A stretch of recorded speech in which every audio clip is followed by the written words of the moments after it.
الحمدللہ ہم اس نبی کا کلمہ پڑھتے ہیں جو بے اختیار نہیں ہے، با اختیار ہے۔ بے اختیار نبی ہو ہی نہیں سکتا۔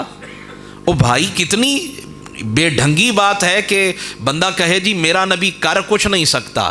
کسی کافر سے کہو ہے وہ ہماری طرح لیکن پھر بھی کلمہ پڑھو، اگر وہ ہے کرسچن عیسائی ہے تو وہ کہے گا ہمارا نبی تو مردے زندہ فرما دیتا تھا، کہے گا یا نہیں کہے گا؟ ہمارا نبی تو کوڑیوں کو ٹھیک کر دیتا تھا، مادرزاد اندھوں کو بینا کر دیتا تھا، بینائی مل جاتی تھی، مٹی کے پرندے بنا کر پھونک مار کر انہیں اڑا دیتا تھا۔ وہ تو حضرت عیسیٰ ہیں، میں ان کا کلمہ پڑھتا ہوں، تو بتا تیرا نبی کچھ کر سکتا ہے؟ تو کیا کہیں گے نبی کچھ نہیں کر سکتا پھر بھی کلمہ پڑھ۔ اعلیٰ حضرت فرماتے ہیں نا نا، جس کا ہم کلمہ پڑھتے ہیں وہ بے اختیار نہیں با اختیار ہے۔ وہ کیا ہے؟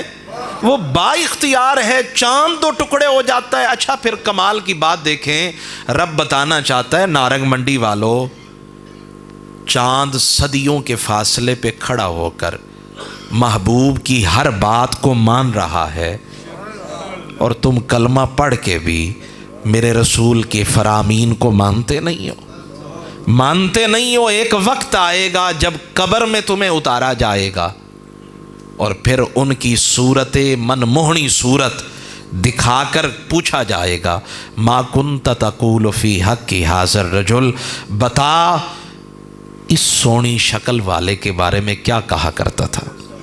تو یہ یاد کر لیں میرے نبی کا یہ کمال ہے، کمال مصطفیٰ ہے کہ وہ دیکھ کر پھر بھی نہیں مانے، اور ہم نے دیکھا بھی نہیں ہے پھر بھی کہہ رہے ہیں محبوب دلو جان سے مانتے دلو۔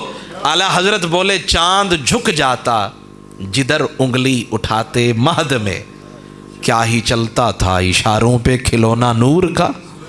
کیا عظمت کی بات ہے، کیا رفت کی بات ہے۔ تو یہ بات آج کے پیغام کے اندر تقریر یا آپ کو کوئی خطابت کے جوہر دکھانا مقصود نہیں، بتانا یہ چاہتا ہوں ہم بے اختیار نبی کا کلمہ نہیں پڑھتے، ہم مختار کل نبی کا کلمہ پڑھتے ہیں۔ ٹھیک ہے جی، ہم اس نبی کا کلمہ نہیں پڑھتے جو قبر میں کام نہیں آئیں گے، ہم ان کا کلمہ پڑھتے ہیں جو قبر میں بھی کام آئیں گے، محشر کے دن بھی کام آئیں گے۔ اور ہم اس نبی کا کلمہ نہیں پڑھتے جن کی سفارش سے جنت کا داخلہ نہیں ملے گا، ہم اس نبی کا کلمہ پڑھتے ہیں جو کبھی پل صراط پہ کھڑے ہو جائیں گے، کبھی حوض کوثر پہ کھڑے ہو جائیں گے، اور کبھی میزان عمل پہ کھڑے ہو کر جس کے نامہ اعمال میں کمی آنے لگے گی، محبوب اپنے دامن مبارک سے پرچی نکال کر ترازو میں ڈال کر اسے پیچھے نہیں رہنے دیں گے، جنت کا داخلہ دلوائیں گے۔ ہم اس نبی کا کلمہ پڑھتے ہیں، اور حتیٰ کہ ہم اس نبی کا کلمہ پڑھتے ہیں جن کے لیے رب نے ساری کائنات کو بنایا۔ تو سمجھ آ گیا اقتربت الساعۃ وانشق القمر، چاند کہتا ہے مجھے بنایا گیا، لیکن آج پتہ لگا کہ میرے بننے کا مقصد کیا تھا۔ تو ان کی زمین پہ بھی چلتی ہے، آسمانوں پہ بھی۔